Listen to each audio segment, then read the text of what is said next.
ప్రభునందు నాకు అత్యంత ప్రియమైనటువంటి వారులారా, మన ప్రభువును రక్షకుడినైనటువంటి యేసుక్రీస్తు వారి యొక్క శుభనామములు మీ అందరికీ నా హృదయపూర్వకమైన శుభములు వందనాలు తెలియజేస్తున్నాను.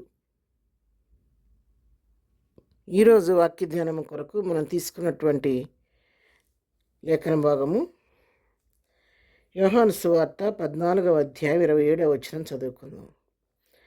శాంతి మీకు అనుగ్రహించి వెళుచున్నాను, నా శాంతినే మీకు అనుగ్రహించుచున్నాను. లోకమిచ్చినట్టుగా నేను మీకు అనుగ్రహించటలేదు. మీ హృదయమును కలవరపడనీయకుడి, వెరవనీయకుడి. ఆమేన్. ఉదయకాలం ఈ వాక్యంలో నుంచి ప్రభువే మనతో మాట్లాడినట్లుగా మరి ప్రభు సహాయం తీసుకొని వాక్యం ధ్యానం చేసుకుందాము. మరి వాక్య భాగంలో మనం శాంతి అనే పదాన్ని చూస్తున్నాం. శాంతి అనే పదానికి మరొక అర్థం ఏంటంటే, కింద ఫుట్ నోట్లో మనం చూసినట్లయితే సమాధానము అని అర్థం కనబడుతూ ఉంది. ఇక్కడ దేవుడు తన బిడ్డలైన వారితో సెలవిస్తున్నటువంటి మాట, శాంతిని మీకు అనుగ్రహించి వెళుచున్నాను, నేను నా శాంతిని మీకు అనుగ్రహించున్నానని చెప్తున్నాడు.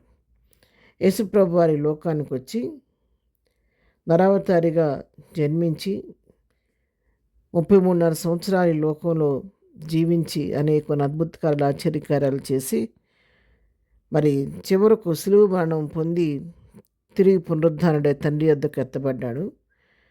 అయితే తను మరణానికి అప్పగించక ముందు తన ప్రియులైన వారితో చెప్తున్నటువంటి మాటలు, నేను వెళ్ళిపోయే సమయం దగ్గరికి వస్తుంది, నేను వెళ్తాను, నేను వెళ్ళేటప్పుడు నేను ఏం చేస్తానంటే నాకు శాంతిని మీకు అనుగ్రహించి వెళతాను. శాంతి అంటే సమాధానం నేను మీకు అనుగ్రహిస్తాను, నా సమాధానం మీకు అనుగ్రహిస్తాను.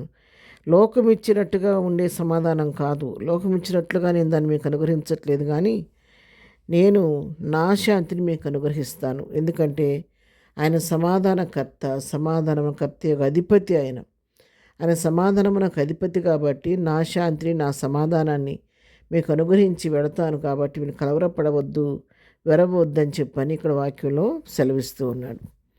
అవును, ఆయన మన సమాధానకర్త కాబట్టి, మన శాంతి ప్రదాత కాబట్టి, అశాంతితో నిండిపోయిన మన జీవితాలకు ఆయన శాంతిని అనుగ్రహించే దేవుడు. నలిగిన హృదయాలను, కృంగిపోయిన హృదయాలను ఆదరించి, ధైర్యపరిచి, అల్లకల్లోల పరిస్థితులను సరిచేసి జీవితాల్లో, కుటుంబాల్లో నెమ్మదిచ్చే దేవుడు, శాంతినిచ్చే దేవుడు, మన సమాధానకర్త ఆయన. ఈ సమాధానం లోకంలో కూడా సమాధానం మనం చూస్తుంటాం, కానీ కొంతమంది సమాధానపరుస్తూ ఉంటారు. ఈ లోకం ఇచ్చే సమాధానం కానీ శాంతి కానీ అది అశాశ్వతమైంది. కానీ ప్రభు ఇచ్చే శాంతి, సమాధానాలు అవి శాశ్వతమైనవి. ప్రభు ఒక జీవితంలో జోక్యం చేసుకుని వారి జీవితాల్లో కార్యం చేస్తే, వారి పట్ల తన క్రియ జరిగిస్తే, తన శాంతిని, సమాధానాన్ని ఒక వ్యక్తి అనుగ్రహిస్తే, ఆ వ్యక్తి పొందుకున్నటువంటి ఆదరణ, ఆ వ్యక్తి పొందుకున్నటువంటి శాంతి, సమాధానం, వెలకట్టలేని సంతోషాన్ని ఆ వ్యక్తి పొందుకుంటూ ఉంటాడు. ఎందుకంటే ప్రభు ఇచ్చే శాంతి, నెమ్మది, సమాధానము ఆ విధంగా ఉంటుంది. ఉదయకాలం దేవుని వాక్యం వింటున్న ప్రియులారా, ప్రభువు నీతో నాతో మాట్లాడుతున్నాడు. నేను వాగ్దానం చేసి వెళ్తాను, వాళ్ళతో శిష్యులతో వాగ్దానం చేశాడు నా శాంతిని ఇస్తానని. ఈ ఉదయకాలం నీతో నాతో వాగ్దానం చేస్తున్నాడు, నా శాంతిని మీకు అనుగ్రహిస్తాను అని.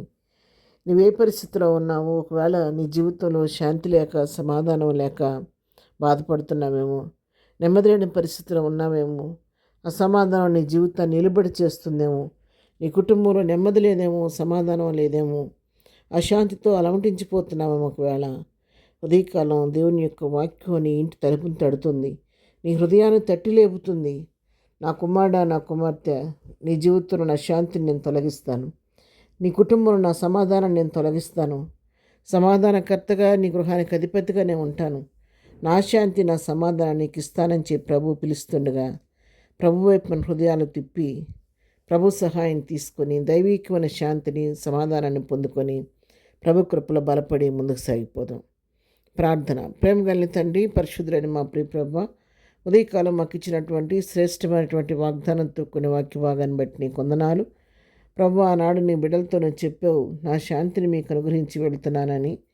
ఈ ఉదయకాలం నాతో మాతో కూడా మాట్లాడుతున్నావు కాబట్టి మా జీవితాల్లో కావలసిన శాంతిని, సమాధానాన్ని మీరు అనుగ్రహించండి. ఎవరైతే నలిగిపోయి వేదంతో ఉన్నారటువంటి వారిని ఆదరించండి. వారి కుటుంబాలకు, వారికి కావలసిన నెమ్మది, సమాధానం, శాంతి వారి జీవితాల్లో కలిగి చేయండి. ఈ దినం మేము పని పాటలో రాకపోకల్లో తోడుగొనండి. ఈ దినం బర్త్డే మ్యారేజ్ చేసుకుని వాళ్ళని దీవించి ఆశీర్వదించమని, ప్రతి వారిని కృపలో భద్రపరచమని, వాతావరణం మీరు స్వాధీనం చేసుకుని ప్రజలకు క్షేమం కలుగు చేయమని యేసునామములో ప్రార్థించి అడిగి పొందుకొని ఉన్నాము తండ్రి. ఆమెన్. ప్రభు కృప సదాకాలం మనందరికీ తోడేడు నడిపించును గాక. ఆమెన్.